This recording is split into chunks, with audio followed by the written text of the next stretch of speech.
الحمد لله رب العالمين.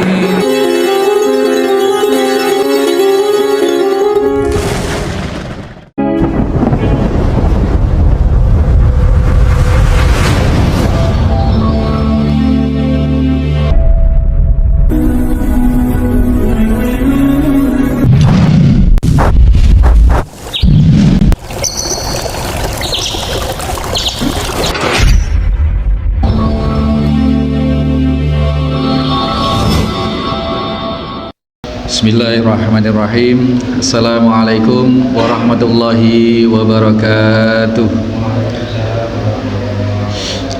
Innal hamdalillah nahmaduhu wa nasta'inuhu wa nastaghfiruh wa na'udzu billahi min sururi anfusina wa min sayyiati a'malina.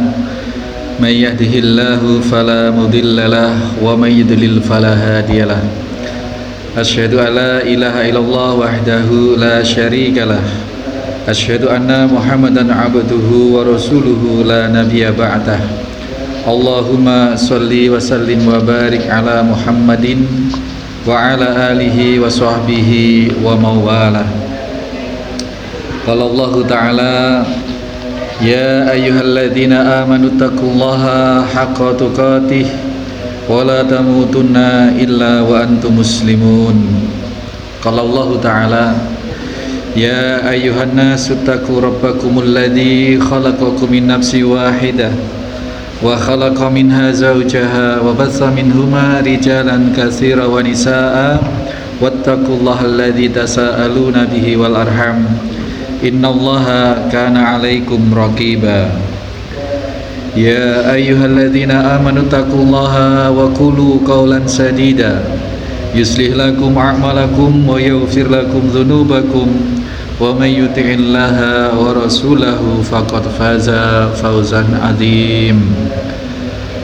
Amma ba'du, bapak-bapak, ibu-ibu, hadirin hadirat para mustami, terkhusus di Masjid Al-Muslimun Curah Jero Panji Situbondo, rahimani wa rahimakumullah. Alhamdulillah,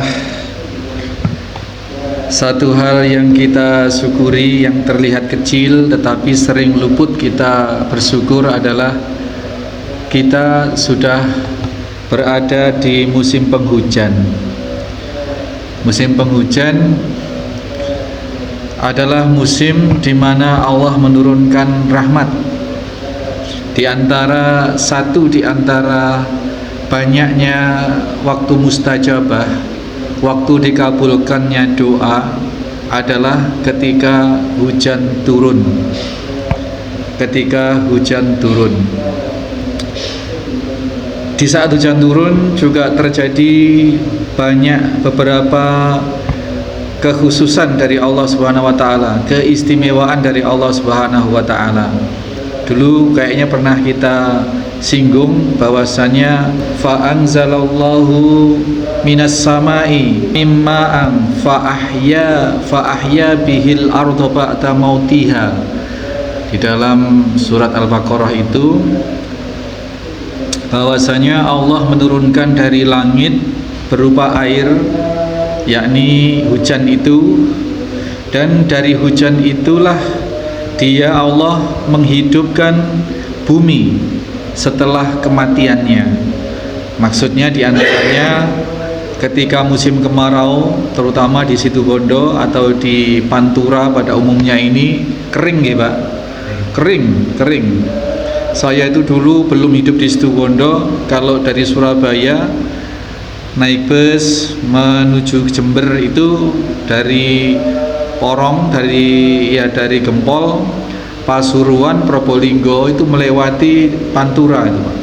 Saya sangat jarang sekali lewat Situbondo. Itu dalam hati berpikir ini gersang banget Pak. Daerah Puntiniku, daerah Nguling, daerah Grati, napa nggih? Niku Masya Allah. Nah itu fa ahya bihil arda ba'da mautiha. Allah menghidupkan bumi dari setelah kematiannya, setelah kering kerontang seperti itu. Dengan turunnya hujan maka pada tumbuh Pak, pada tumbuh. Saya itu suka tanam-tanam Pak, Bu. Di taman, di halaman itu kita tanami sembarang lah, seneng tanam-tanam. Kalau pas waktu kemarau itu Pak, kita siram Pak dengan air keran, dengan air sumur pompa itu masih tidak ngatasi Pak. Saestu nggak ngatasi, gak ngalah noniku air hujan. Sudah kita jaga kelembapan tanahnya, tumbuh-tumbuhan itu kita siram pagi sore, gak ngatasi tetap. Ya purut lama-lama mati. Gak tahu apa saking panasnya bumi mungkin gitu. Tapi ketika kemudian hujan sekali, 2 kali, wah dukul semua Pak. Alhamdulillah nggih. Tumbuh-tumbuhan yang kita uri-uri dulu mati itu kayak kenikir, kemangi, apa itu bayam, lombok itu, alhamdulillah pada hidup semua. Sekarang kita ponjok, kita pindah ke pencarkan lagi. Itu hujan ini adalah kadang orang lalai di dalam mensyukuri, dianggap ya musim hujan datang, ya sudah datang gitu. Tapi padahal di situ ada keutamaan, ada manfaat yang sangat besar, sehingga Nabi memberikan tuntunan doa ketika turun hujan, Allahumma sayyiban nafi'a. Ya Allah, berilah dari hujan ini kemanfaatan. Maka bisa kita kembangkan wa ahya bihil arda ba'da mautiha. Allah menghidupkan atau menumbuhkan bumi seisinya Pak. Tidak hanya tumbuhan ternyata, itu termasuk juga makhluk hidup, termasuk binatang ternak, termasuk manusia, ibu-ibu yang lama tidak punya anak atau sudah pernah punya anak kemudian KB, terus kemudian suatu saat pengen punya anak, KB-nya dilepas atau suntiknya dihentikan, tapi juga tidak kunjung punya anak, ikhtiarkan dengan mandi air hujan, hujan-hujanan dari air hujan yang tidak tertampung atau yang langsung dari langit. Hujan-hujanan dengan niat bismillah, air hujan ini Allah, dari air hujan ini Allah berkenan menghidupkan sesuatu yang kering, sesuatu yang tidak subur, sesuatu yang mati menjadi hidup. Insya Allah seperti itu. Ternak sudah disuntik berkali-kali, sekarang musimnya kawin suntik, berkali-kali tidak hamil gitu misalkan, ya diikhtiarkan dengan penuh keyakinan, dihujan-hujanin di halaman. Jangan air hujan ditampung terus dibuat mandi, itu beda. Dihujan-hujani dari air hujan dari langit langsung. Itu diantaranya. Maka kenikmatan hujan ini dan musim hujan ini adalah satu kenikmatan yang besar sesungguhnya. Namun banyak orang yang tidak menyadarinya. Bapak-bapak, ibu-ibu sekalian, kita mengerti ini semua dari tidak lain dari petunjuk baginda Nabi Shallallahu Alaihi Wasallam, sehingga kita layak untuk senantiasa bersolawat atas beliau. Allahumma sholli ala sayyidina wa maulana Muhammad wa ala alihi wa sahbihi ajma'in.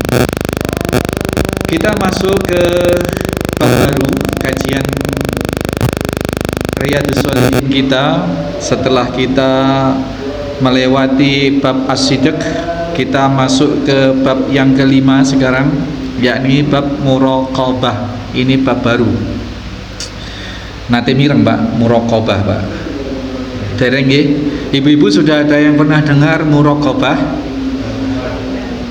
Nggih, muraqabah itu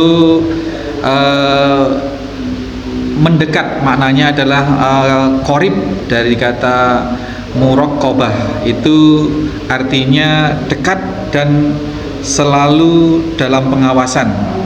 Jadi kita ambil ada beberapa definisi sebenarnya tentang muraqabah ini dari para ulama. Kita ambil satu yang paling mencakup semuanya, dawamu ilmi, pengetahuan yang terus menerus, kesadaran atau pengetahuan atau perasaan yang menyadari, kesadaran perasaan yang secara terus menerus dari seorang hamba al-abdi wa tayaqunihi, dengan penuh keyakinan bi itla'il haqqi ala dhahirihi wa batinihi, bahwa dia sedang diawasi oleh Allah Subhanahu wa taala yang melingkupi keadaan zahir dan batin. Niki nggih Bapak Ibu sekalian, muraqabah itu berarti kesadaran yang terus-menerus dari seorang hamba bahwa dia selalu dilihat, selalu diawasi oleh Allah Subhanahu wa taala. Dalam kondisi yang diawasi itu apa? Melingkupi zahirnya dan juga batinnya. Jadi tidak saja kita diawasi oleh Allah. Kalau CCTV itu Pak, CCTV itu hanya mengawasi zahirnya. Di masjid ini kita pasang CCTV di satu ruangan. CCTV itu bisa dipantau 24 jam, bahkan terekam. Kalaupun sudah berganti hari itu bisa diputar kembali, tetapi hanya mencakup aktivitas atau bisa menangkap gambar fisik zahir. Oh, ini Pak Budi Ketua Takmir masuk jam sekian, ada detiknya, ada menitnya, ada detiknya. Oh, kemudian menyalakan ini dan itu, kelihatan sekali, kelihatan.